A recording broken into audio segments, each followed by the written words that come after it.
all the lovely children at Gilesgate Primary School. Welcome to Mrs. Moore's kitchen. Very, very hot kitchen today. It's a fantastic, beautiful day outside, but I think by the time you get this video, I think we're going to have lots and lots of rain, so you'll have lots of time for cooking. So just one shout out this week for Jay Jenkins, who made some Mrs. Moore's crunchy cheese straws last week. After having a little fight again. Off they go.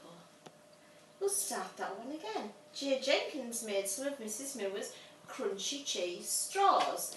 He made double the amount because he had lots of doorstep drop-offs to make, and he also made some cheesy balls. And also he made some chocolate chip cookies, so well done Jay Jenkins.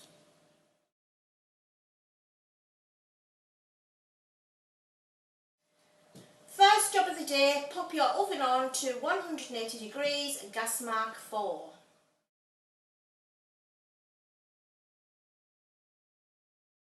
So first of all, in this dish here I've got 225 grams of self-raising flour, and also in here I've got a quarter of a teaspoon of bicarbonate soda. So we're going to pop this into the sieve to add our air, of course. Just pop that in. And then give it a nice little gentle bang against the side. I know Tillian's mum said he's looking forward to Mrs. Moore's. I haven't even told you what I'm making this week. It's that hot. I'm making Mrs. Moore's barmy banana bread, and I know Tillian is really looking forward to this one. So hopefully, Tillian, you might get a chance to make this at the weekend. Right, so that's sieved in there nicely. Okay, ready for our next step.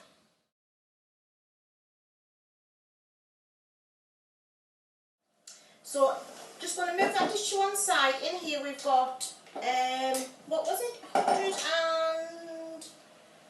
I haven't even got my glasses on. 175 of caster sugar. We're going to pop into this little dish here. And 75 grams of butter. Now, because it's been so warm, I've actually left this butter out of the fridge for about an hour. So hopefully it'll be a lot easier to what we're going to call cream together. So this is when we just get our little Mrs. Moore wooden spoon, and we are going to gently just try and get the butter and the sugar all mixed together. Now you need to keep doing this until it goes nice and pale and creamy. It will take a while, so be patient. Off we go.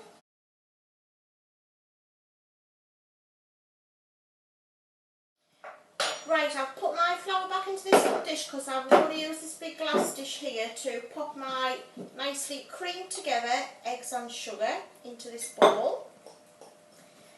And then we are going to start the beating process. So what we're going to do, in here I have got 2 beaten eggs, and we're going to try and make a little bit of a well with our butter and sugar. I'm going to pop a little bit of the egg in. Also, at the same time, I'm going to pop in some of the powder. Okay, and then we are going to cream it all together until it's all nicely mixed. So keep adding a bit of the eggs and a little bit of the flour until all our mixture's gone.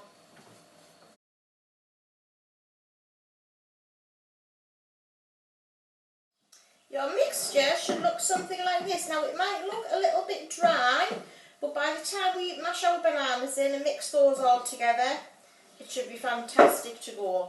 So I've weighed out, you do weigh out with the skins on, but I am going to only use 3.5. Emily said she fancies a banana sandwich for lunch, so she can have that half that's left, okay? So open all your bananas out and pop them onto the plate. And then we're going to mash them. Now if you do get some slightly brown ends on your bananas, just chop them off and put them to one side. Like that one there, you see? Just give it a little nip, we don't want that in our cake.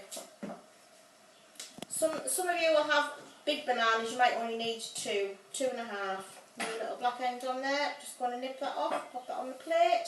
And our last one.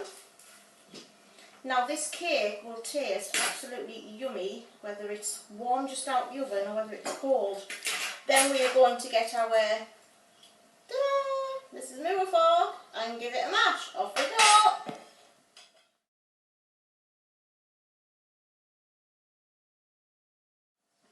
There's our bananas all nicely mashed. So we are going to pop this into our dish with our flour, eggs, sugar, butter and bicarbonate soda, and then just give it a gentle mix together so all the banana gets in nicely mixed in with our mixture. So in the meantime you should have, hopefully you can use a glass dish if you need to, but something like this, a nice loaf tin it's called. Now I've greased it and I have popped some grease-proof paper into the bottom. So I'm going to add my mixture into there, and then it's going to go in the oven for about an hour to an hour and a quarter. So keep checking it, maybe it's after 3/4 of an hour. Get an adult to check it. You know how to do the check test, and I'll see you when my banana bread's all cooked.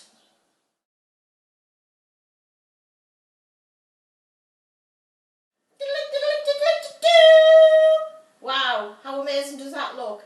It did take about an hour and a quarter and the top did start to turn, so I did put some foil on it, just sort of gave the inside time to cook, and there you go. Looks absolutely delicious. Nice with a bit of butter on and a cup of tea or a glass of milk. Right, if you've got any ideas for any recipes for next week, pop them on the Facebook page. If you do get a chance to make the banana bread, pop a photo of that on the Facebook as well. Remember, stay safe. We're nearly done. We should soon all be back together again. Hope the Year 6s have had a nice time, the ones who've gone back to Gilesgate this week.